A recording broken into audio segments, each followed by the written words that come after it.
bad guy. Duh. Tap, tap, tap, tap. Mic check. 1 2 1 2 1 2 1 2. What's up, you guys? Welcome back to another episode of the Be the Villain podcast, where we take real life issues and correlate them with God and spirituality. I am your hosting, Grace. How y'all doing? How y'all feeling? I am feeling good.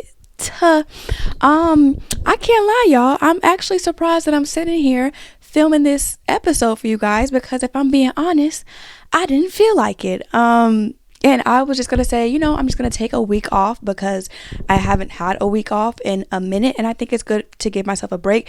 But I've had slightly a break on social media, just simply because I was in the process of just seeing where I want to go with my content, like seeing what works, what doesn't work, how I want to take it. Also, I finally made Be the Villain LLC, because business is about to start booming. Okay, so I don't know, I just felt like there was a lot that had to go into it, and I was pouring myself into it like times 10.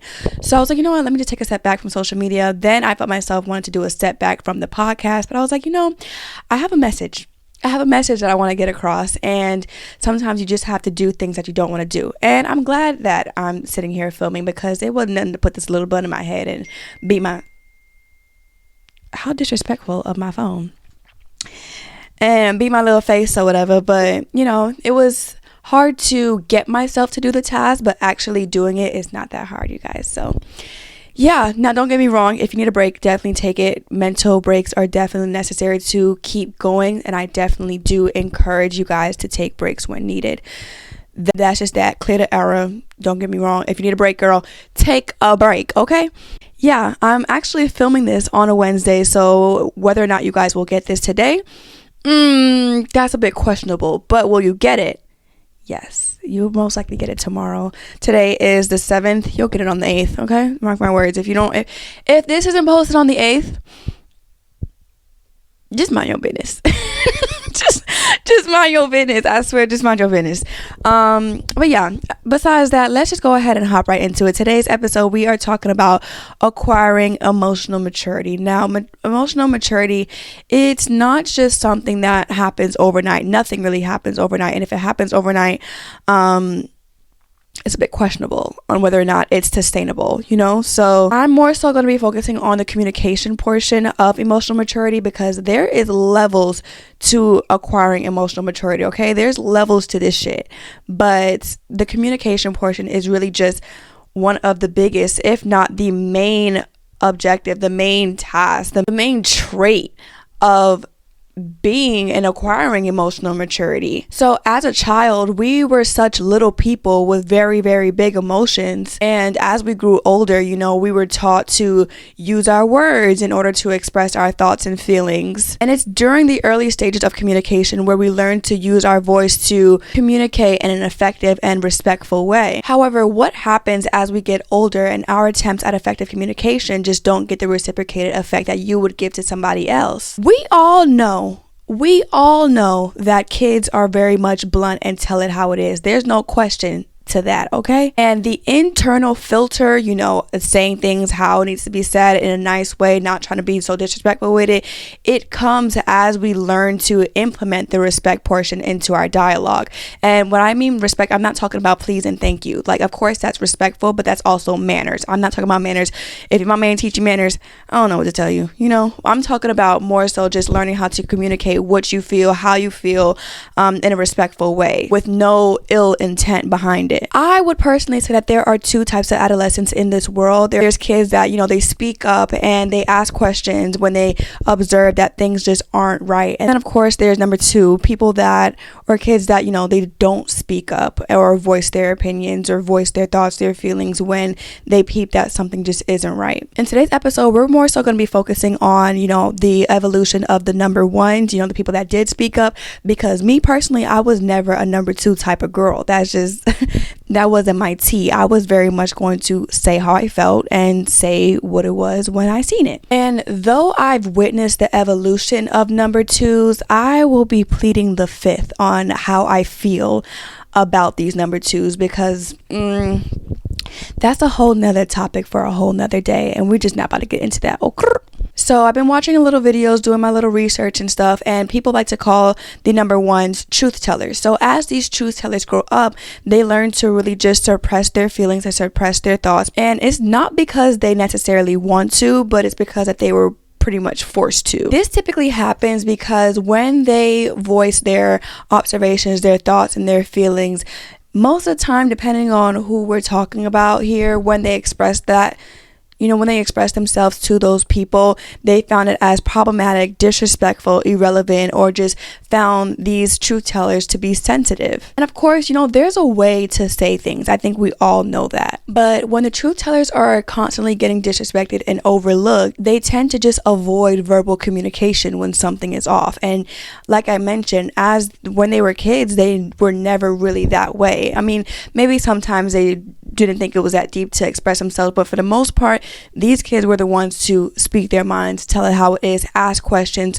or talk about what they observe. And I say they avoid verbal communication simply because hey, I can't lie, their mannerisms sometimes do tell a story that something is off, whether their looks are just like child, or just their body language, whatever it is. Even though they may not verbally say what's wrong because they just learn how to keep that guard up now, their mannerisms will definitely still be able to tell a story. You feel me? And I don't know who needs to hear this, but shutting off is not a form or a sign of emotional maturity. As I mentioned, shutting off is pretty much just an emotional defense guard.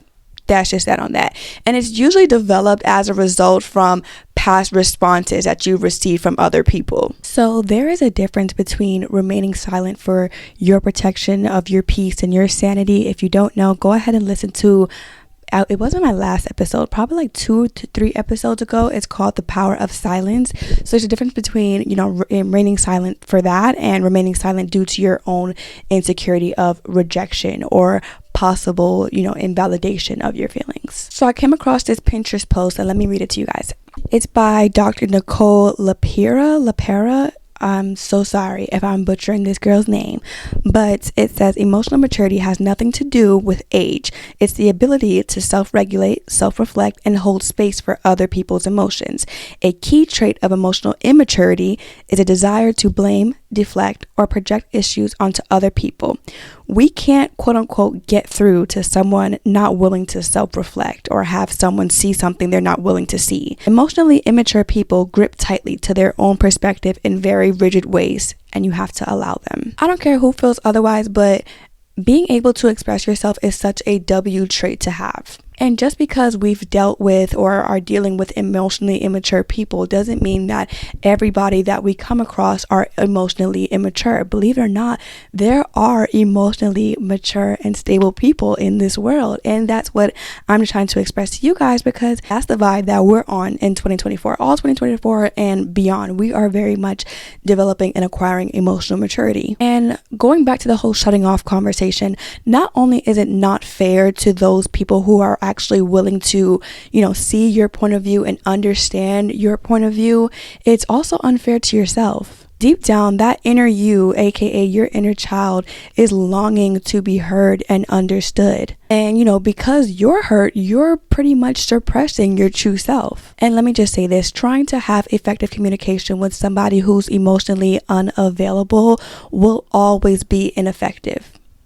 Simple. And this is just simply because due to them being unconscious and unaware, they will continuously operate from a wounded space just because of their unprocessed emotions. People operate out of their own self-awareness. And another aspect of, acquiring emotional maturity is just coming to an understanding that you cannot blame these people for the way they operate. I'm not excusing their behavior by all means. That's not what I'm saying. But what I'm saying is trying to get somebody who's stuck in their ways to become self-aware is, one, like pulling teeth. It's almost impossible.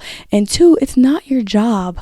Hello, you are not on the clock. You are not getting paid to help change this person. And by continuing to operate in your emotional insecurities, you will continuously be drained. simple, simply because unlike other people who aren't self-aware, you are self-aware. I was told that, sensitive people, it's actually quite a superpower because it shows that you have feelings. Matter of fact, I'm gonna actually play you guys this lyric that I came across. It's on my playlist. It's called Special by SZA and Lizzo, or Lizzo and SZA.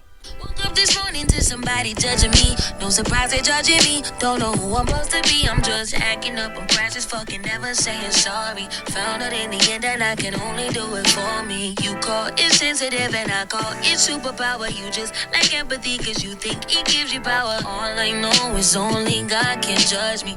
The part that I'm referring to, it says you call it sensitive and I call it superpower. You just lack empathy because you think it gives you power. All I know is only God can judge me.